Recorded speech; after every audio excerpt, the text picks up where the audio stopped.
네, 감사합니다.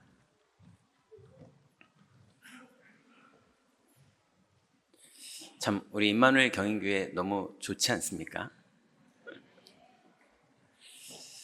오늘 아침에 이제 여기 와서 앉았는데, 앉자마자 이제 기도하잖아요. 근데 부활하신 그리스도께서 교회 머리가 되셔서 이 자리에 우리와 함께 계시는구나 생각하니까 너무 감격이 되더라고요. 그러고 나서 이제 성가대가 칸타타를 하는데 찬양이 너무 감사하고, 이 매주 이렇게 연습을 했는데 이렇게 한 번 아깝다. 매주 했으면 좋겠다. 이런 생각이 들었는데 마지막에 랩넌트들까지 다 올라와서 하는데 너무 감사하고, 모든 성도님들과 또 수고해주고 헌신해주신 모든 성가대 또 랩넌트들 모두에게 감사를 드립니다. 자, 오늘 제목이 나는 매일 부활의 기쁨이 있는가, 이렇게 하나님이 말씀을 주셨습니다. 오늘 본문을 보면 예수님하고 제자들하고 이제 서로 뭔가 이해를 못하는 얘기들을 자꾸 예수님은 질문하시고 제자들은 그거에 대해서 의문이고 이런 대화들이 오가요. 요약을 해보자면 예수님께서 이렇게 말씀하시죠. 조금 있으면 너희가 나를 보지 못할 것이다. 그 다음에 또 조금 있으면 그 다음에 또 나를 볼 것이다. 이렇게 얘기를 하시니까 제자들이 이게 무슨 얘기지 싶었죠. 그래서 제자들끼리 세 가지를 모르겠다라면서 얘기를 해요. 그 첫 번째가 조금 있으면 나를 보지 못하겠고 또 조금 있으면 나를 보리라. 이게 보지 못한다 그랬다가 본다 그랬다가 이게 무슨 말이지? 그 첫 번째가 의문이었고요. 두 번째는 또 내가 아버지께로 감이라. 이건 또 무슨 얘기지?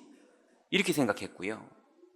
세 번째는 그리고 아까 조금 있으면이라고 그랬는데 그게 언제야? 이게 또 모르겠는 말이었던 거예요. 예수님께서 그렇게 뭔가 이제 얘기를 던져 놓으시니까 제자들이 혼란스럽고 이해를 못하고 있는 것을 보시고 나서 예수님이 다시 말씀하시죠. 내가 진실로 진실로 너희에게 이르노니, 이렇게 말씀하세요. 성경에 보면 예수님께서 진실로 진실로라는 말을 쓰실 때는 항상 너희들이 이해를 하지 못하겠지만 그냥 믿어라, 나를 보고 그냥 믿어라 라고 뭔가 말씀하실 때 이런 표현을 쓰세요. 너희들이 납득이 안 되지? 그렇지만 이건 반드시 중요한 거니까 믿어야 돼 라고 말하실 때 내가 진실로 진실로 너에게 이르노니, 이렇게 말씀하시거든요. 그러면서 얘기하시기를 너희는 곡하고 애통하겠으나 세상은 기뻐하리라, 이렇게 말씀하십니다. 여러분, 곡하고 애통하는 정도의 수준이 어느 정도였습니까?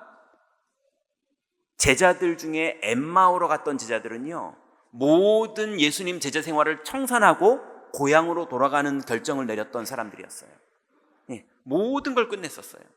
또 베드로와 다른 제자들은요, 예수님 만나기 이전으로 돌아가서 다 끝났구나, 이제 이전으로 돌아가서 고기 잡는 일을 하는데 고기 잡는 그 베드로의 마음속에는 예수님 3번 부인하던 그 괴로움이 남아있고, 그 사건 이후로 가룟 유다는 자살을 했고 베드로는 자살도 못하고 그냥 고기나 잡는 그런 신세인데, 베드로는 자기가 고기 잡는 기술이라도 있었지만 다른 제자들은 그 베드로를 그냥 따라온 거거든요. 그러니 예수님이 없어지고 난 이후에, 예수님이 죽으시고 사망하신 이후에 애통하는 정도의 급이 그냥 영화 보면서 슬퍼서 우는 거거나 아니면은 막 마음에 애통해서 그냥 우는 걸로 끝나는 그 슬픔 정도가 아니라 자기의 인생이 다 끝난 것 같은, 모든 희망이 다 사라진 것 같은, 완전히 절망이 너무나 큰 그런 애통이었는데 제자들은 그게 올 줄을 모르고 있었던 거죠. 그래서 예수님이 말씀하시기를 너희는 곡하고 애통하겠으나 세상은 기뻐하리라.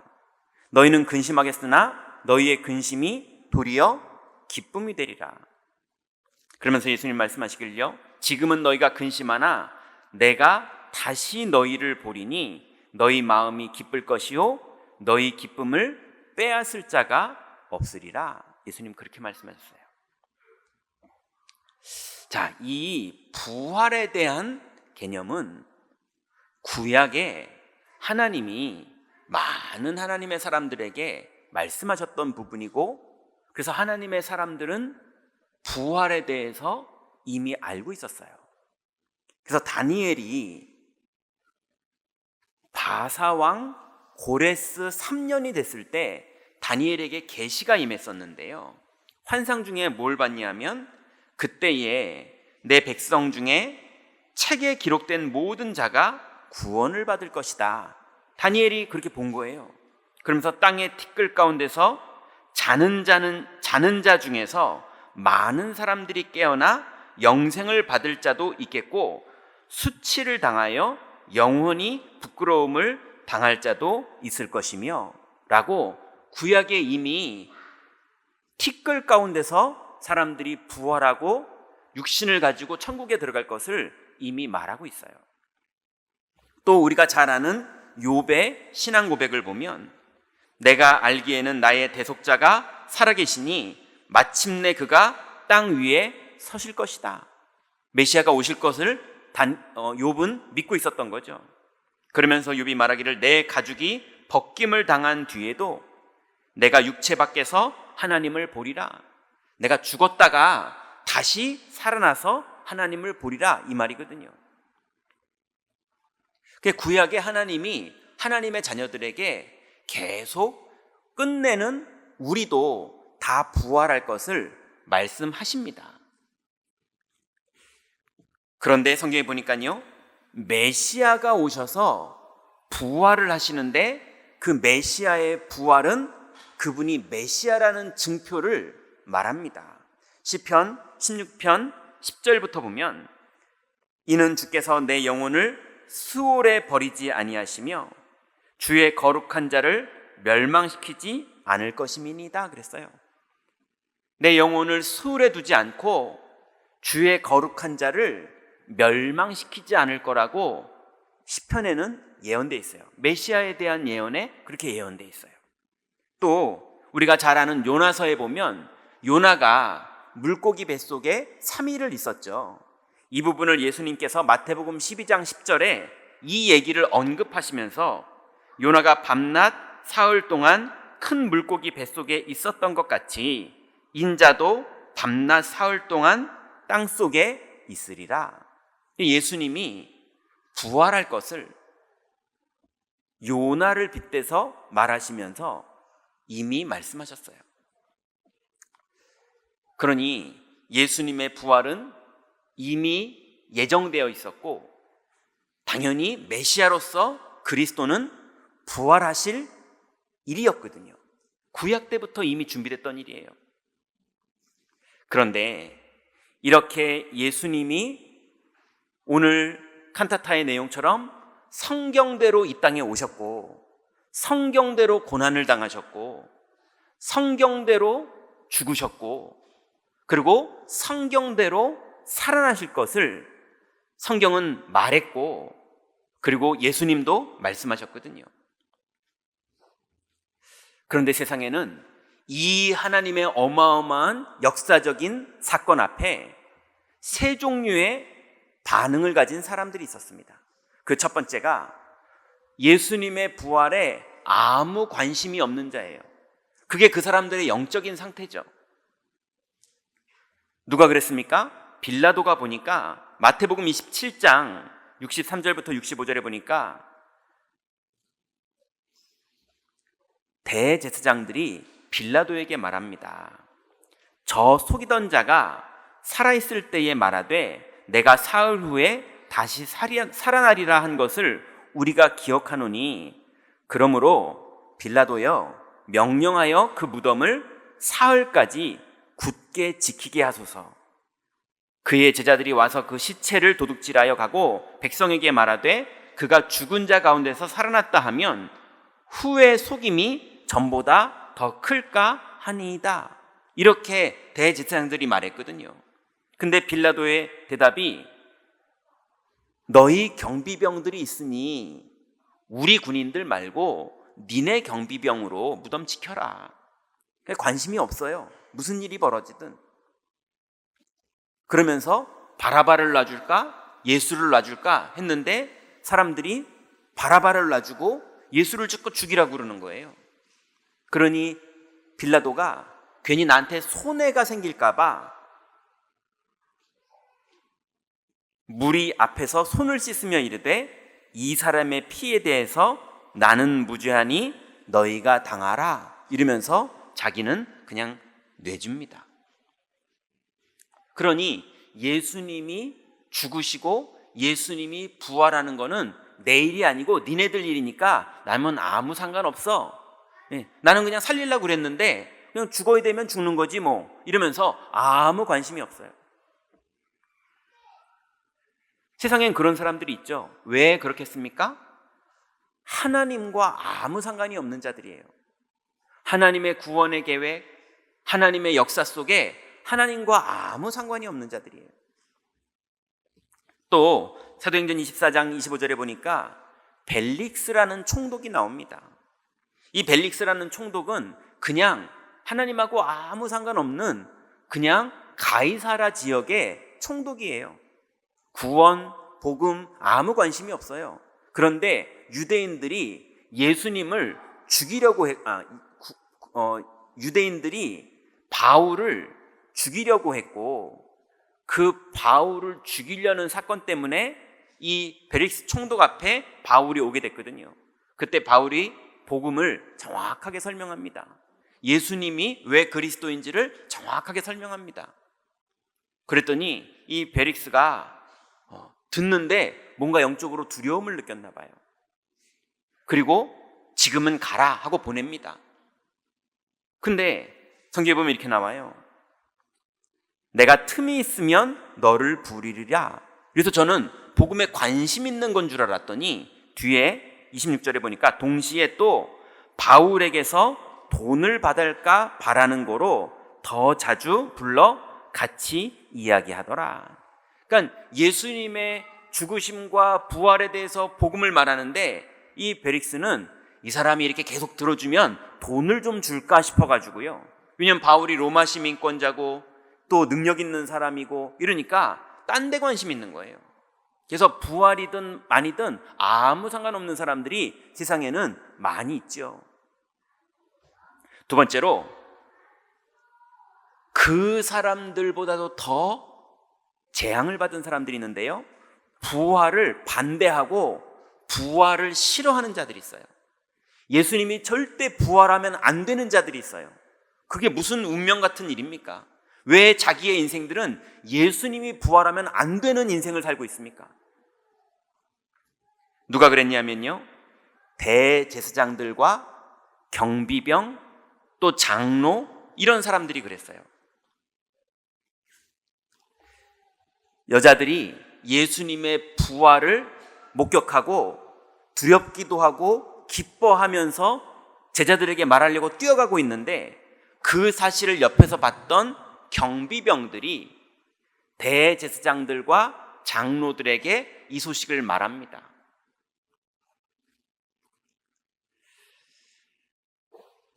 그랬더니 이 대제사장들과 장로들이 회의를 했다고 성경에 나와요.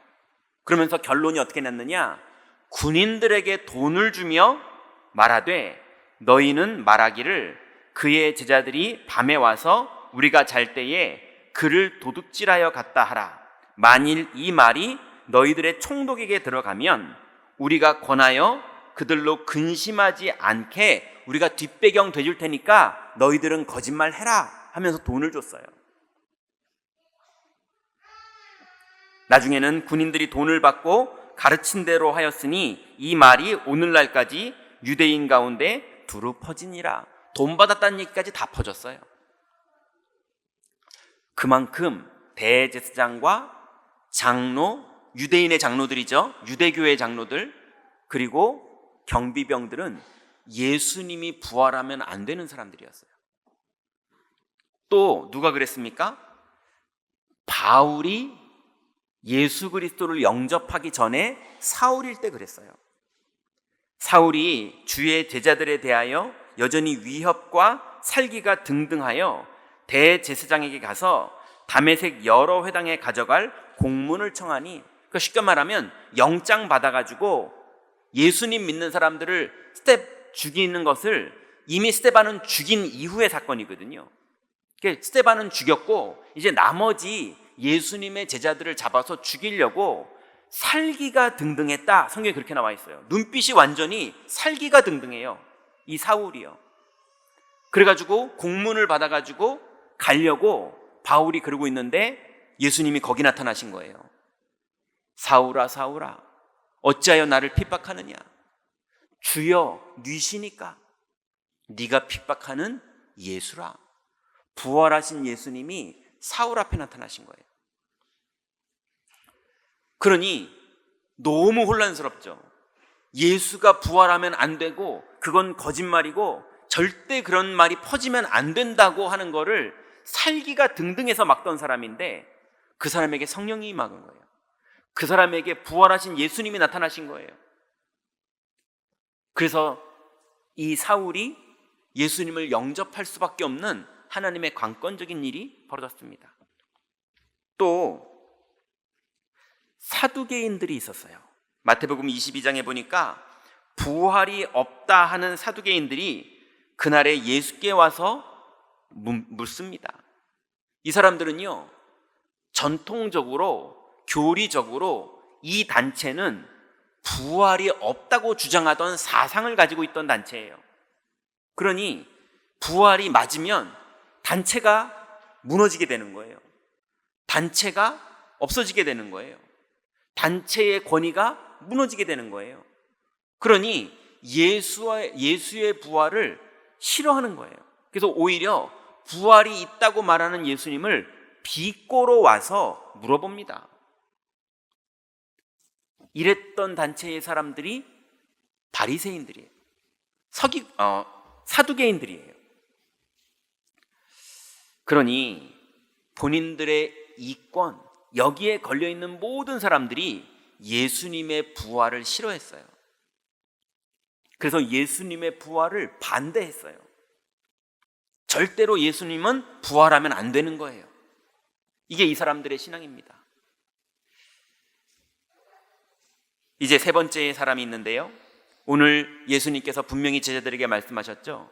너희들이 기뻐할 것이고 그 기쁨을 빼앗을 자가 없게 될 것이다, 이렇게 말씀하셨는데 부활을 기뻐하고 감격하는 사람들이 있었습니다. 어떤 사람들입니까? 마리아와 함께했던 여인들이 그랬어요. 그 여자들이 무서움과 큰 기쁨으로 빨리 무덤을 떠나 제자들에게 알리려고 다름질할세, 이렇게 나왔어요. 예수님이 부활하신 사실을 목격하고 나서, 부활하신 예수님을 만나고 나서 이 여자들이요, 뛰어가는데 기뻤다고 성경에 나옵니다. 누구는 부활하신 예수님 때문에 슬픈데, 그리고 큰 손해를 볼 것 같아서 싫은데, 이 예수님의 부활이 기쁜 사람들이 바로 마리아와 그 무덤에 갔던 여자들이었어요. 그렇게 기쁨으로 뛰어가는 여자들에게 예수님이 나타나십니다.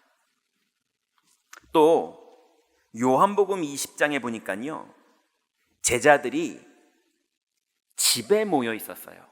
예수님이 부활했다는 소식을 듣고 제자들이 집에 모였는데 성경에 보니까요, 문을 닫아놨다 그랬어요. 아마 예수님 죽으시고 지금 며칠 안 지났기 때문에, 그죠? 3일 만에 부활하신 거니까 며칠 안 지났잖아요. 그러니 얼마나 분위기가 살벌하겠습니까? 그죠? 이제 예수를 죽였으니까 그 다음엔 누굴 죽일까? 지금 이러고 있는 분위기니 문을 닫고 모였겠죠. 그런데 문을 닫고 모였는데 예수님이 어느새 그 안에 들어와 계시는 거예요.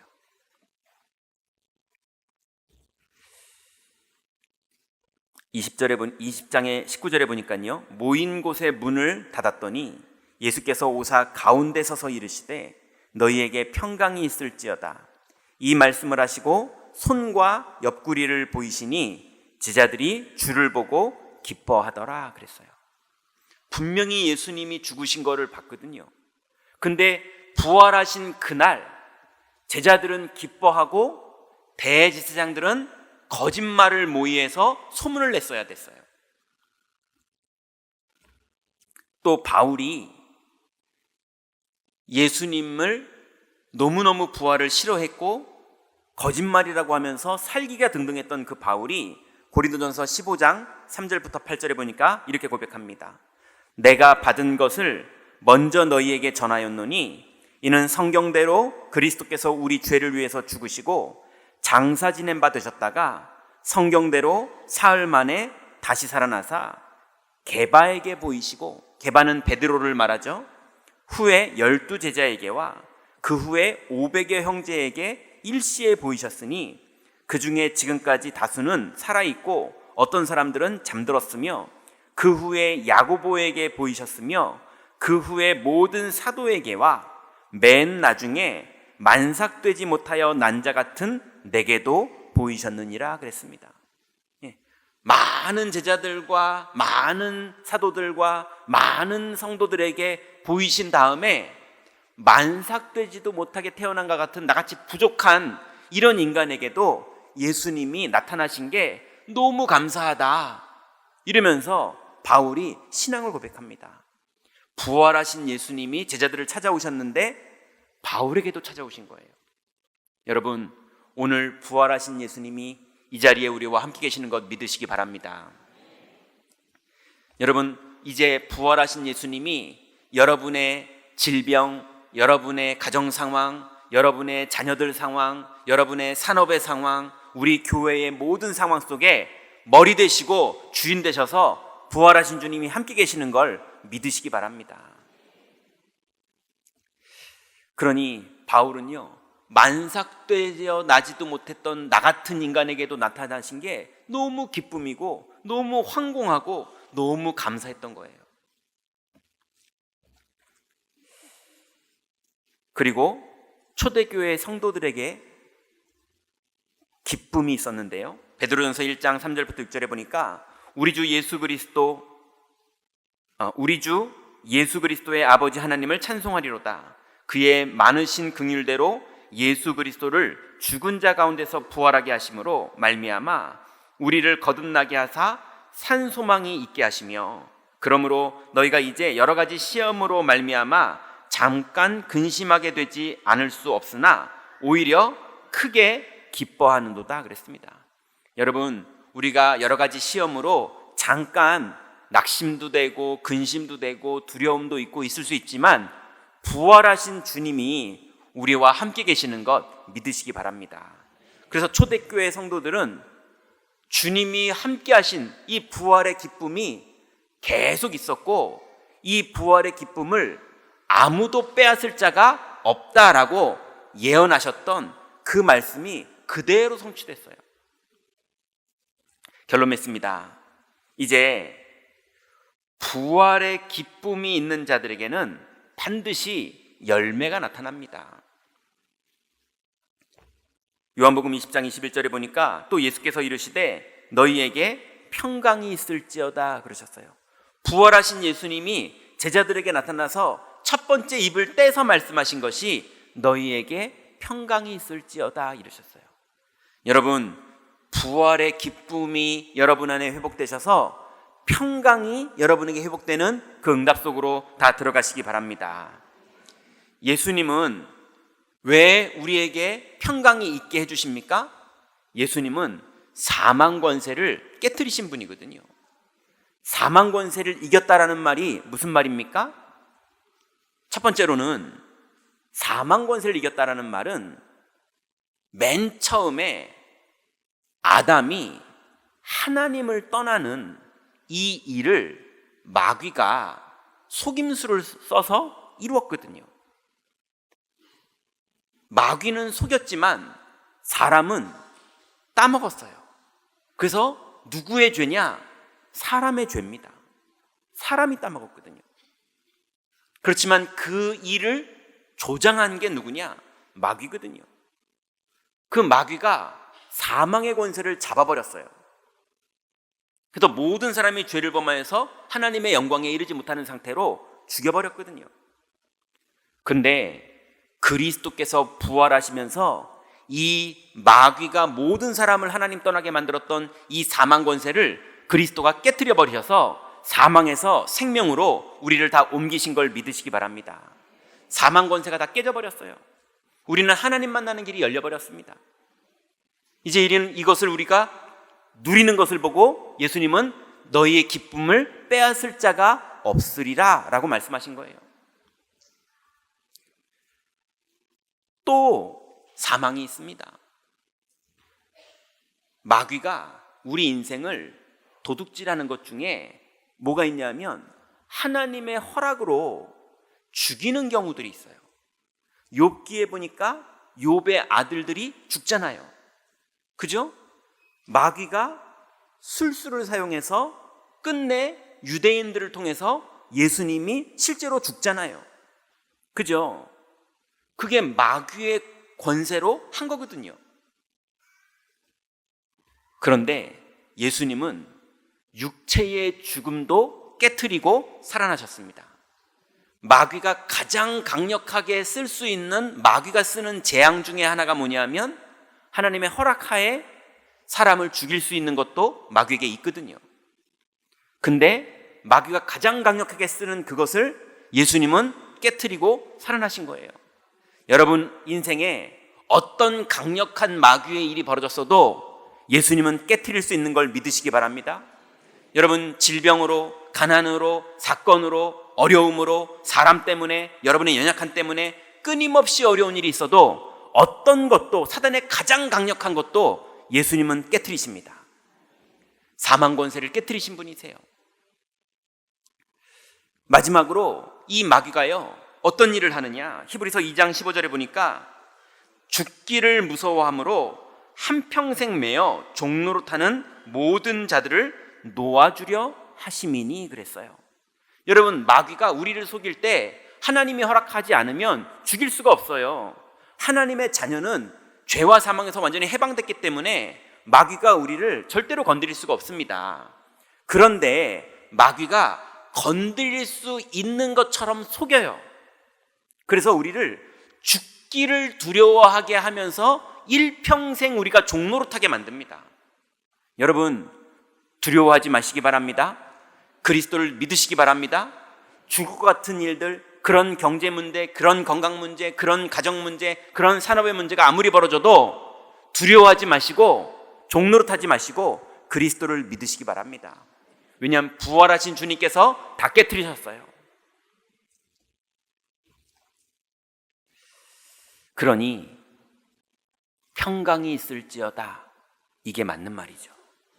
여러분 이번 주간에 어떤 일을 만나도 평강이 있을 만큼 부활하신 그리스도와 동행하시기 바랍니다. 그리고 부활이 있는 자들의 두 번째 열매가요, 요한복음 20장 22절에 보니까 이 말씀을 하시고 그들에게 향하사 숨을 내쉬며 이르시되 성령을 받으라. 부활하신 다음에 두 번째로 하신 말씀이 성령을 받으라 그러셨어요. 여러분 이번 주간에 부활하신 주님께서 여러분을 성령으로 충만케 하실 것을 믿으시고 마음을 여시고 성령의 충만을 다 회복하시고 받으시기 바랍니다. 어떤 것도 여러분에게 걸림되지 마시고 성령 충만을 받으세요. 요즘 보니까 뭐 이런 일이 있다, 저런 일이 있다, 이럽니다, 저럽니다, 뭐 사람들의 많은 얘기들이 있더라고요. 가정 얘기도 있고 뭐 여러 가지 얘기들이 막 있고 교단 얘기도 있고 막 많더라고요. 여러분 모든 것 위에 하나님이 살아계십니다. 어떤 문제가 있어도 그게 문제입니까? 하나님은 그 위에 계십니다. 우리는 그 하나님 만나는 길 열려있고 우리는 하나님의 자녀가 되었습니다. 하나님을 믿으세요. 그리고 반드시 이 기쁨이 있고 이 평강이 있고 이 성령 충만이 있는 자에게 예수님이 세 번째로 주신 말씀이요, 요한복음 20장 23절에 보니까 너희가 누구의 죄든지 사하면 사하여질 것이요 누구의 죄든지 그대로 두면 그대로 있으리라 그랬습니다. 무슨 말입니까? 여러분 우리가 누굴 죄를 사할 수 있습니까? 이 말은 복음을 전하게 돼서 영접하는 자는 사함을 받을 것이고 복음을 전해서 영접하지 않는 자는 사함을 받지 못할 것이다, 그 말이에요. 여러분, 이번 주간에 부활의 기쁨이 여러분에게 있다면 이 기쁨의 소식을 전달할 수 있는 문이 열릴 축복도 같이 올 것을 믿으시기 바랍니다. 문이 열리거든 이 부활의 기쁨을 간증하세요. 거기에 성령이 역사하십니다. 이번 주간에 주님이 주시는 부활의 기쁨이 여러분에게 넘치는 축복된 한 주간 되시기 바랍니다. 기도하겠습니다. 하나님 감사합니다. 우리에게 이 예수 그리스도의 부활이 아무 상관없는 인생 되지 않게 하시고, 하나님 이 부활이 걸림이 되고 반대가 되는 인생 되지 않게 하시고, 이 부활이 기쁨이 되는 인생 되게 하시니 감사를 드립니다. 이제 이 기쁨이 우리 안에 넘치게 하시고, 이 기쁨의 능력이, 이 부활의 감격이 하나님 이제 우리의 자녀들에게 전달되어지며 우리 현장에 전달되어지고 우리의 현장에 전달됨으로 흑암 권세가 무너지는 일들이 벌어질 줄 믿사오니, 사망 권세를 깨뜨리신 주님, 이번 주간도 우리를 성령으로 충만케 하여 주옵소서. 예수 그리스도의 이름으로 기도드렸습니다. 아멘.